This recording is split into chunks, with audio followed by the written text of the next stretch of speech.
Assalamualaikum warahmatullahi wabarakatuh.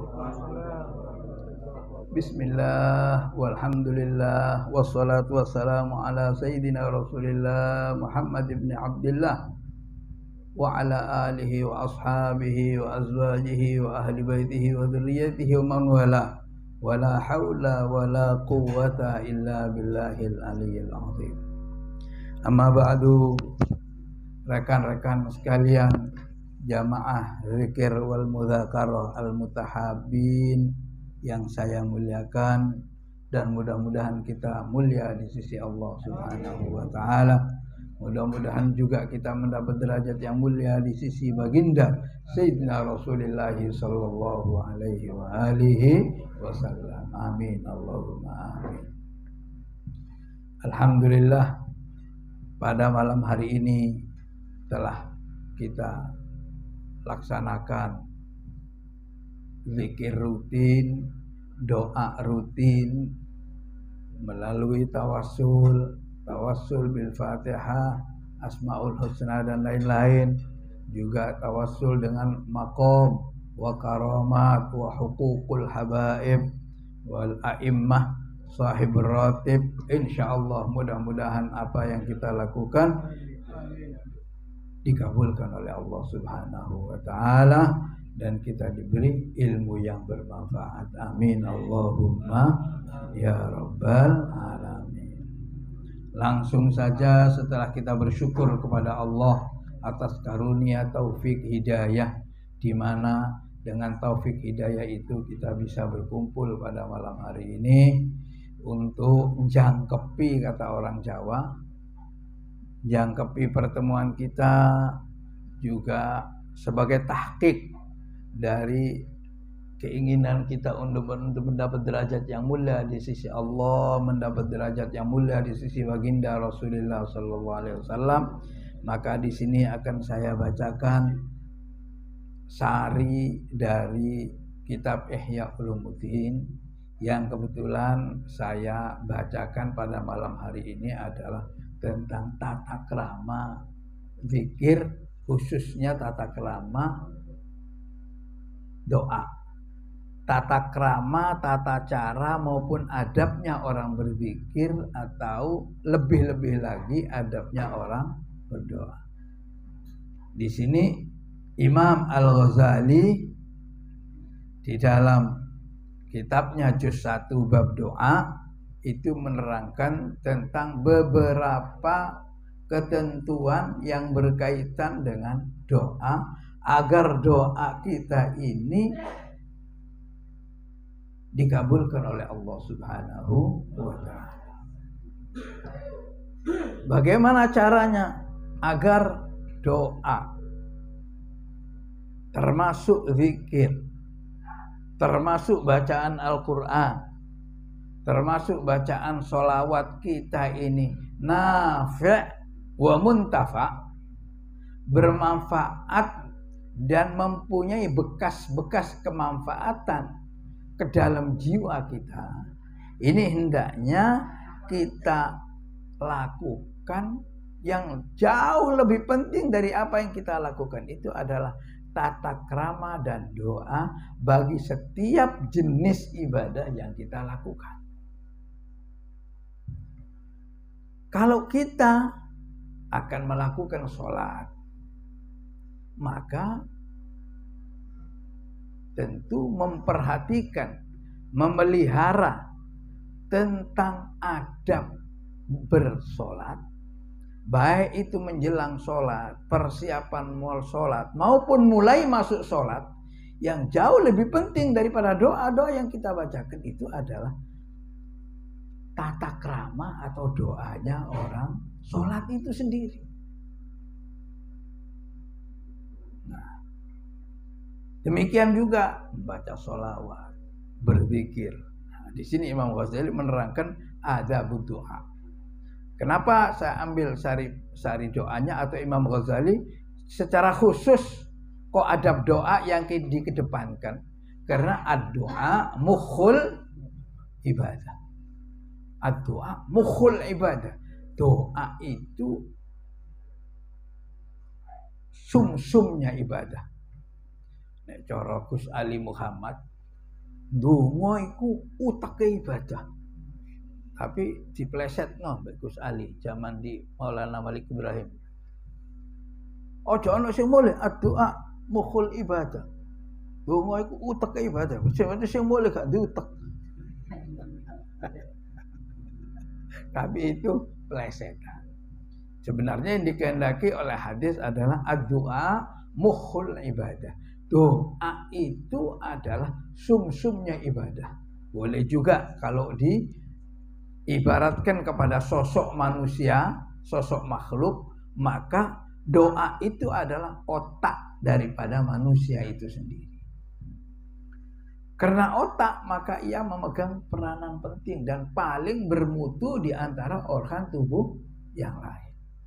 Sebagaimana sumsum. Oleh karena itu, kalau orang berdoa, maka dengan sendirinya ia telah melaksanakan ibadah yang terpenting di hadirat Allah Subhanahu wa ta'ala. Jangan sampai nggak merasa perlu doa, nggak merasa perlu berdoa. Na'udzubillah min dzalik. Karena kalau kita merasa tidak perlu berdoa, berarti hati kita menjauh dari berharap kepada kekuatan Allah Subhanahu wa ta'ala.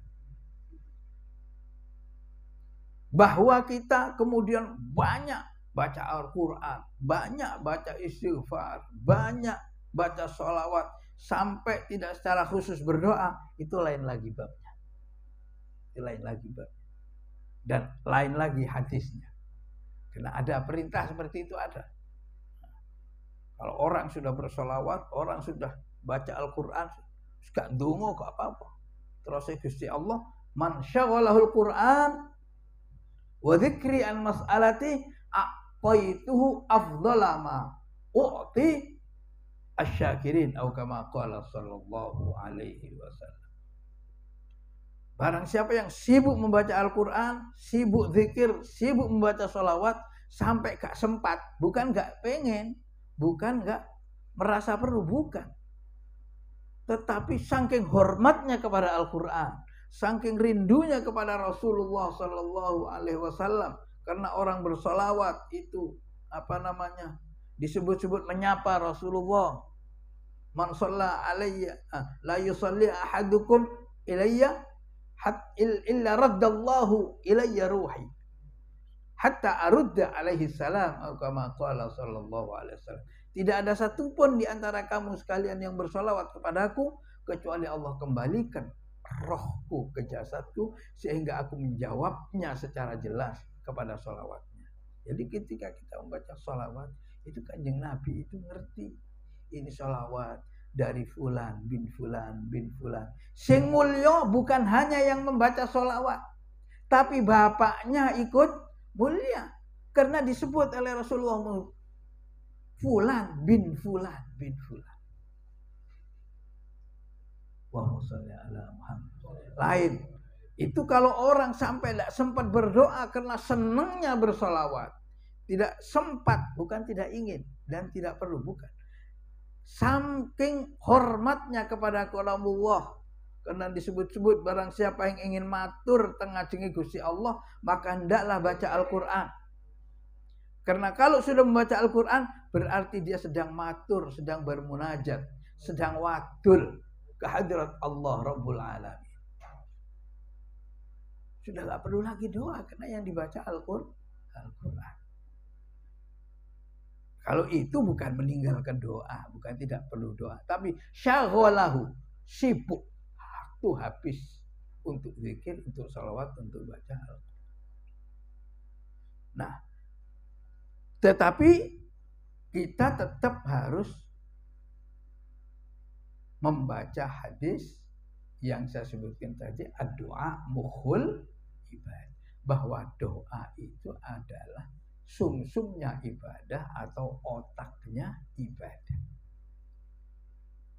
Oleh karena itu, maka supaya doa kita ini bernilai doa, maka yang pertama harus ngerti tentang doa itu sendiri. Yang kedua harus ngerti tentang akhlak atau tata keramanya berdoa.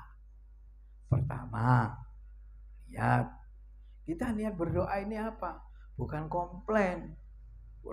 Sunok miskin terus. Dongo. Ini dongo jenenge komplain kepada Allah Subhanahu. Bukan menuntut. Kita berdoa ini bukan menuntut, tapi ud'uni astajib lakum. Ud'uni, berdoalah kamu sekalian, kata Allah di dalam Al-Quran. Astajib lakum, maka pasti digaransi oleh Allah Subhanahu wa ta'ala. Astajib lakum, pasti aku sembadani, saya kabulkan. Berdoalah kamu sekalian. Pertama, niat doa ini adalah niat menjalankan perintah Allah Subhanahu. Sudah. Ini yang pertama. Kita berdoa itu bukan karena kita, ya memang kita perlu minta kaya, minta iki kok kepepet, minta duit, umpama aja ya, minta sembuh dari penyakit, enggak apa-apa, karena itu kebutuhan daripada kemanusiaan kita. Tapi hasil doanya kita serahkan kepada Allah Subhanahu wa ta'ala. Nyatanya kadang-kadang kita ini lebih bagus sakit daripada sehat. Jangan. Kalau sehat, jalan gak leren-leren. Begitu kena penyakit, dongo terus. Berarti enak bagus mana? Soleh mana? Waktu sehat sama waktu sakit. Karena makom kita ini makomnya orang lupa. Ya. Dikai duit tompo apa jenenge? Gusuran. Ya. Tompo terabasan. Lali sembarang dituku, sembarang diparan. Lali tonggo, lali malam mingguan, biasanya malam mingguan gara-gara tompo terabasan. Kakek tok pirang-pirang minggu. Orang yang seperti ya ini guyon aja ya, tapi ini sebagai bahan untuk perenungan kita. Kenapa? Kadang-kadang sakit itu lebih baik buat orang-orang tertentu. Kadang-kadang keadaan kepepet ini lebih baik bagi orang-orang tertentu. Kadang-kadang ujian itu lebih baik daripada tidak diuji. Oleh karena itu, maka kita niat berdoa ini adalah semata-mata menjalankan perintah Allah Subhanahu wa ta'ala. Baca sholawat. Kenapa? Karena kita menjalankan perintah. Innallaha wa malaikatahu yusholluna 'alan nabi ya ayyuhalladzina amanu shollu 'alaihi wa sallimu. Sesungguhnya Allah dan segenap para malaikatnya itu bersalawat kepada Rasulullah. Lalu Allah menyampaikan perintahnya, wahai kalian orang-orang yang beriman, bersolawatlah dan bersalam sejahteralah kepadanya. Maka kita jalankan perintah itu. Bahwa kalau bersolawat sekali, maka mendapat balasan 10 kali lipat solawat dari hadratu Rabbil Alamin. Itu adalah kehendak Allah Subhanahu wa ta'ala. Kalau bersolawat, maka Rasulullah Sallallahu Alaihi Wasallam menjawab solawat kita. Rasulullah tahu dengan sesempurna-sempurnanya tentang solawat kita. Kalau kita bersolawat loh ya, nggak tahu kalau kita cuma merasa bersolawat tapi ternyata derming. Maka kenapa derming? Karena nggak pakai adab, karena nggak pakai akhlak. Bagaimana contohnya? Membaca solawat yang tidak pakai akhlak. Ya, namanya bersolawat kepada Rasulullah. Wong namanya nyopo Kanjeng Nabi, ya maka sebaiknya keadaannya adalah dalam keadaan yang sebaik-baiknya. Sesempurna-sempurnanya. Nek iso dalam keadaan wudu, nek iso. Oh nek waktu wudu tok lah titik Ustaz oleh. Oh iya, semua. Ndak wudu ya boleh. Yang penting hatinya wudu. Nah, yang penting hatinya wudu alias suci. Ojo ambek ngurangi timbangan sholawat nang Kanjeng Nabi. Nah, misalnya keliling kampung ngedarno duwe anakan ambek sholawat nang Kanjeng Nabi. Nah, ini namanya bersalawat ndak pakai akhlak. Kalau sani tonggo ambek sholawat nang Kanjeng Nabi gak oleh. Nah, itu bertentangan dengan akhlak. Yang disebut dengan hakikat akhlak bersolawat kepada Rasulullah bukan Anda pakai kaos, bukan tidak pakai baju, bukan apa, tapi yang penting hatinya. Syukur-syukur di samping hati ya fisiknya. Mocone ya kena sallallahu alaihi Muhammad sallallahu alaihi Muhammad sallallahu alaihi. Tambah cepat mana? Sallallahu alaihi Muhammad sallallahu alaihi Muhammad sallallahu. Kamu yang penting hati ini nyanda. Ojo sampai lali kabeh. Delok mana? No, delok. Sampeyan gelem diceluk ngono. Mat. Oh. Im. Kon dhewe gak gelem. Kita sendiri aja ndak mau. Ngono jare sholawat nyopo Kanjeng Nabi. Delok mana? Gelem dah. Ya. Enggak gelem. Pak Muzayyin, Ustaz Muzayyin, Mas Muzayyin. Sallallahu alaihi Muhammad sallallahu alaihi Muhammad sallallahu. Anteng. Enggak apa-apa cepet, yang penting hati ini madem. Misalnya ini. Walhasil adab itu kalau secara al-akhlak al-jismaniyah, akhlak-akhlak yang sifatnya fisik ini bisa diterangkan. Tapi kalau sudah akhlak yang menyangkut batin, hanya kita dan Kanjeng Nabi yang tahu. Sholawat itu juga bagian menyimpan daripada doa. Orang itu kalau sudah baca sholawat, kata para ulama, berarti sudah melakukan 3 jenis ibadah. Minimal 3 jenis ibadah. Nopo? Nomor 1, zikir. Kalau sudah bersolawat, artinya berzikir. Zikir artinya ingat kepada Allah, ingat kepada Rasul sallallahu ala Muhammad sallallahu ala Muhammad. Allahumma shalli ala sayyidina Muhammadin wa ala alihi washabihi wasallim. Allahumma shalli ala sayyidina Muhammadin wa ala alihi washabihi wasallim. Sallallahu ala Muhammad sallallahu alaihi wasallam, sallallahu ala Muhammad sallallahu alaihi wasallam. Atau Allahumma sholli sholatan kamilatan wa sallim salaman taman ala sayyidina Muhammadin ladzi tanhalu bil luqad, dan seterusnya. Yang mana saja sholawat adalah zikir kepada Allah Subhanahu wa ta'ala. Yang kedua, orang bersholawat itu beristighfar. Istighfar. Walaupun dia sak enggak maca astagfirullahaladzim, astagfirullahaladzim. Loh, Quran sing dawakan. Yang mengajari kita bahwa bersolawat itu istighfar, Al-Quran. Surat Nabi Al-Imran. A'udzubillahi minasyaitonirrajim. Bismillahirrahmanirrahim.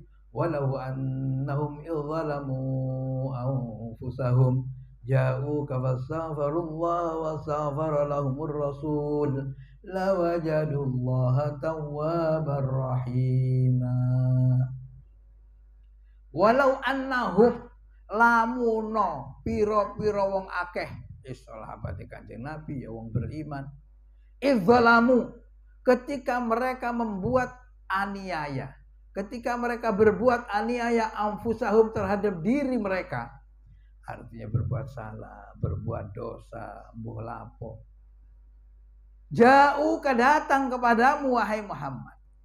Andaikan saja para manusia itu ketika mereka bersalah, berbuat zalim, teledor dan berdosa, datang sowan kepadamu wahai Muhammad, fastaghfirullah, lalu mereka beristighfar kepada Allah dengan datang kepada Rasulullah, itu istighfar kepada Allah. wastaghfara lahumur rasul, dan dimintakan istighfar oleh Rasulullah, lawajadullaha tawwabar rahimah, kata Allah, pasti, garansinya pasti mereka akan dapatkan Zatullah Rabbul Alamin tawwabar rahimah, zat yang maha menerima taubat, rahiman, dan yang maha belas kasih kepada mereka, rahiman, yang sangat merahmati mereka. Saya ulangi ya, andaikan saja orang-orang itu ketika mereka berbuat zalim, berbuat salah, berbuat dosa, berbuat alpa, berbuat khilaf, datang kepadamu wahai Muhammad, fastaghfirullah, lalu mereka meminta ampun kepada Allah, ya sowan kepada Kanjeng Nabi ini berarti niat taubat. Wastaghfara lahumur rasul, dan mereka dimintakan ampun oleh Rasulullah, lawajadullah tawwabar rahimah, pasti mereka akan dapatkan Allah itu maha menerima taubat mereka dan maha memberi rahmat kepada mereka. Nah, di mana letak relevansinya dengan sholawat? Kata Allah, andaikan mereka berbuat salah lalu datang kepadamu wahai Muhammad. Lah datang nang di wong Kanjeng Nabi sekarang sudah meninggal. Kalau zaman sahabat mereka sowan tengarsane Kanjeng Rasul. Lah sekarang Kanjeng Nabi sudah meninggal. Oh nek ngono nggih pun mantun Ustaz, berarti ayatnya pun mari. Nek mari berarti enggak berlaku ayat ini. Bagaimana? Mengatakan Al-Qur'an ada satu ayat yang tidak berlaku. Ya apa hukumnya malah? Wong Al-Qur'an ini berlaku untuk segala masa, untuk segala tempat, untuk segala masa dan zaman. Al-Qur'an ini berlaku mulai zaman Rasulullah ila yaumil qiyamah. Oleh karena itu, para ulama menafsiri sowan teng Kanjeng Nabi itu artinya nyebut asmane Kanjeng Nabi, karena hadis-hadis Rasulullah mengatakan siapa yang bersolawat kepada Rasulullah maka Rasulullah menjawab salamnya. Berarti barang siapa yang bersolawat kepada Rasulullah maka Rasulullah memintakan ampun kepadanya. Barang siapa yang membaca sholawat kepada Rasulullah dalam keadaan susah maka Allah pasti akan menghilangkan kesusahannya. Lalu ini semua hadis sedoyo. Ya. Oleh karena itu ayat ini jauka artinya engkau bersolawat kepada Rasulullah Shallallahu Alaihi Wasallam. Bersolawat berarti selain berzikir juga beristighfar. Wadu'a, bersolawat juga berdoa. Orang yang bersolawat kepada Rasulullah Sallallahu Alaihi Wasallam mendoakan Rasulullah, ghufira lahu ma taqaddama min dzambi. Baca itu ayat apa? Hadis-hadis soal barang siapa yang membaca atir sayyidana al-wasilah wal fadilah wasyarafat darajatan wasyarafat darajatal aliyatal mahmudah wab'athul maqamal mahmudal ladzi wa'adta. Doa azan itu kita mendoakan Kanjeng Nabi. Ya Allahumma ati sayyidina Muhammad al-wasilah wal fadilah wasyarafa wad darajatal aliyatar rafi'ah. Ya Allah, panjenengan paringi, anugerahkanlah kepada pimpinan kami Sayyidina Muhammad al-wasilah, perantara untuk keagungan, wal fadilah, keutamaan, wasyarafa, dan derajat yang mulia, wad darajatal aliyatar rafi'ah, serta kedudukan yang tinggi serta agung, wab'athul maqamal mahmudal ladzi wa'adta, dan bangkitkanlah ya Allah Kanjeng Nabi Muhammad esok pada hari kiamat pada kedudukan yang engkau janjikan. Dan seterusnya kata Rasulullah, barang siapa yang baca doa aidan ini ghufira lahu ma taqaddama min dzambi.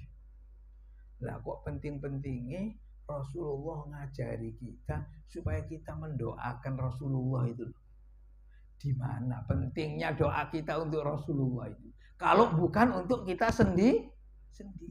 Biar lisan kita ini harum dengan mendoakan Rasulullah Sallallahu Alaihi Wasallam. Biar pikiran kita ini yang asalnya kotor, yang asalnya butek, menjadi terang, menjadi bersih dengan mengingat sholawat kepada Rasulullah Sallallahu Alaihi Wasallam. Kita mendoakan Kanjeng Nabi setiap setelah azan. Bukan Kanjeng Nabi perlu doa kita, tidak. Kita yang ingin dompleng pada kalimat-kalimat yang kita sanjungkan, yang kita mintakan kepada Allah Subhanahu wa ta'ala. Makanya terus para ulama ngajari kita, nek mari doa adzan iku sak mustajab itu doa duwe perlu apa. Nek para ulama ngajari Rabbil firli wal walidayya. Menurut ulama yang terpenting adalah diampuni Allah Subhanahu. Rabbil firli wal walidayya katanya 5 kali kalau ulama tahrim. Rabbil firli wal walidayya, Rabbil firli wal walidayya, Rabbil firli wal walidayya, Rabbil firli wal walidayya, warhamhuma kama rabbayani shaghira. Terus ditambah ya Allah barik lana fi auladina wa fakum li ta'atik wa la tadurruhum warzuqna birrahim. Nah, mendomplengkan doa dan hajat kita setelah kita mendoakan Rasulullah Sallallahu Alaihi Wasallam. Jadi doa kepada Rasulullah ini pelajaran dan juga merupakan kendaraan untuk kendaraan kita diantarkan kepada Allah Rabbul Alamin. Sing asale doa kita enggak mustajab, sing asale lisan kita tidak benar, dengan membaca doa adzan, mendoakan Rasulullah, lalu memanjatkan doa menjadi mustajab. Makanya Imam Ghazali niki salah satu yang ditekankan oleh Imam Ghazali dalam kitab Ihya, ketika orang itu memanjatkan doa, yang pertama tadi sudah ya nih ya, ayyaghtanimal ahwalasy syarifah, ayyatarassada li du'aihi al-awqatasy syarifah. Yang pertama, hendaknya mengintai waktu-waktu yang mulia, memilah dan memilih waktu-waktu yang mung jenenge donga. Maka hendaknya kita pilih waktu yang mulia. Waktu habis menyantuni fakir miskin, habis sedekah nang janda, habis mengerumat anak yatim dan sebagainya. Donga. Mari adzan donga, mari salat donga, mari wudu donga. Nah, itu waktu-waktu yang syarifah, waktu-waktu yang mulia. Yang kedua, waktu malam. Waktu-waktu lah, apa beda antara waktu ini dan waktu ini, Ustaz? Soal kemuliaan, pengaruhnya kepada doa. Beda. Sampean donga waktu malam dengan waktu siang, menurut hadis beda. Sampean doa setelah sholat dengan ndak sholat, beda. Tapi Imam Ghazali lalu di akhir keterangannya itu menerangkan begini. Wa fil haqiqati yarji'u syaraful awqat ila syarafil halat aidan. Sebenarnya kalau kita teliti hadis demi hadis, ayat demi ayat yang memerintahkan agar bangun malam, agar berdoa di waktu malam dan lain-lain, itu tidak lain dan tidak bukan adalah kembalinya kepada sunyinya pikiran dan hati kita dari kesibukan dunia. Dari kesibukan. Kenapa doa di waktu malam itu menjadi mustajab? Karena pada umumnya kalau tengah malam itu apa? Hening, suci, nggak ada yang ngerecoki. Makanya disebut waktu mustajab. Bahkan ada hadis yang zilu rabbuna ila sama'id dunya Tuhan kita, kata Rasulullah, turun ke langit bumi ini pada pertengahan, pada sepertiga akhir di waktu malam. Bahasanya yanzilu rabbuna ila sama'id dunya. Kalau di dalam tiba itu disebutkan apa? Fahal min mustaghfirin fa'aghfiru lahu wa hal min apa itu? Min ta'ibin. Ya, wahal apalagi Pak Aidil yang hafal. Nah, itu ada di tiba, muqaddimah tiba. Itu semua merupakan saduran dari hadis yanzilu rabbuna ila sama'id dunya. Turun Tuhan kami, kata Rasulullah sallallahu alaihi wasallam, Tuhan kita ke langit dunia ini, yaitu pada sepertiga akhir dari waktu malam. Maka apakah ada yang meminta istighfar? Maka akan aku ampuni. Apakah ada yang minta hajat? Maka aku kabulkan. Wahan min taibin, orang yang bertaubat, maka aku terima taubatnya. Kenapa? Karena permintaan di waktu malam itu sunyi. Nah, biasanya kita baca hadis-hadis yang lain. Biasanya wong kalau pas iba kepada anak yatim, ini hatinya lagi bener, pas enak, makanya dianjurkan berdoa. Waktu mengeluarkan zakat, misal waktu zakat setahun bisa, suwen. Sedekah, mari ngkai sedekah nang orang. Ini hati kita pas iba kepada orang.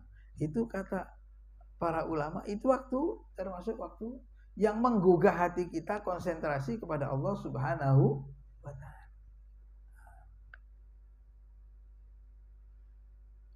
Waktu syarifah wal ahwal asyarifah, waktu yang mulia maupun keadaan yang mulia. Kalau waktu itu berhubungan dengan waktu, misalnya waktu sholat, waktu duha, waktu malam. Kalau al ahwal asyarifah, keadaan yang mulia, berhubungan dengan kondisi kita. Kondisi kita sedang apa? Kondisi kita sedang ibadah, sedang susah, sedang ziarah kepada orang tua, sedang ziarah kepada guru. Semua itu adalah gambaran-gambaran keadaan kita sedang mulia.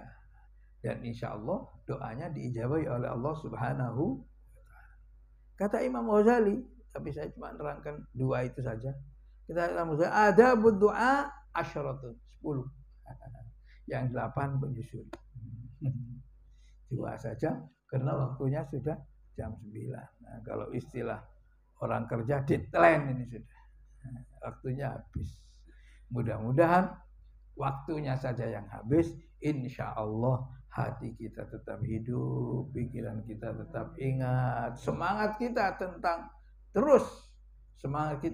zikir terus, insya Allah semangat zikir dan doa kepada Allah Subhanahu wa ta'ala. Tidak hentinya kita berdekat terus, mendekati para ulama, para guru, para habaib dan lain-lain, walhasil yang bisa mengantarkan kita kepada Allah Rabbul Alamin. Amin, Allahumma amin ya Rabbal Alamin. Aqulu qawli hadza wa astaghfirullah li wa lakum. Wassalamualaikum warahmatullahi wabarakatuh. Bismillahirrahmanirrahim. Allahumma salli ala Sayyidina Muhammadin wa ala ali Sayyidina Muhammad. Ya Rabbana atarafna bi annana qtarafna wa annana asrafna ala ladha ashrafna fatub alaina tauba tazilu kulla hawba wastur lana al-awrati wa aminir rawati waghfir liwalidina rabbi wa mauludina wal ali wal ikhwani wa sairil khilani wa kulli dhi mahabbah aw jiratin aw suhbah wal muslimina ajma' amin rabbi isma' fadlan wajudan manna la biktisabim minna bil mustafa rasuli nahdha bi kulli suli salla wa sallam rabbi عليه أذى الحب وآله والصحب عدد الصحب والحمد للإله في البدء والتناهي. ذكر لا إله إلا الله الموجود في كل زمان. لا إله إلا الله الموجود في كل زمان. إلا الله الموجود في كل زمان. لا إله إلا الله المعبود في كل مكان. إلا الله المعبود في كل مكان. لا إله إلا الله المذكور بكل لسان. لا إلا الله المذكور بكل لسان. لا إله إلا الله المعروف بالإحسان.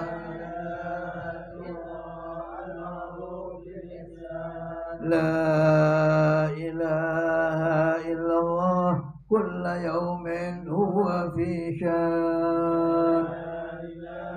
إلا الله كل يوم هو في شان. لا إله إلا الله الأمان الأمان من زوال الإيمان. الأمان الأمان من زوال الإيمان ومن فتنة الشيطان. يا قديم الإحسان كم لك علينا من إحسان.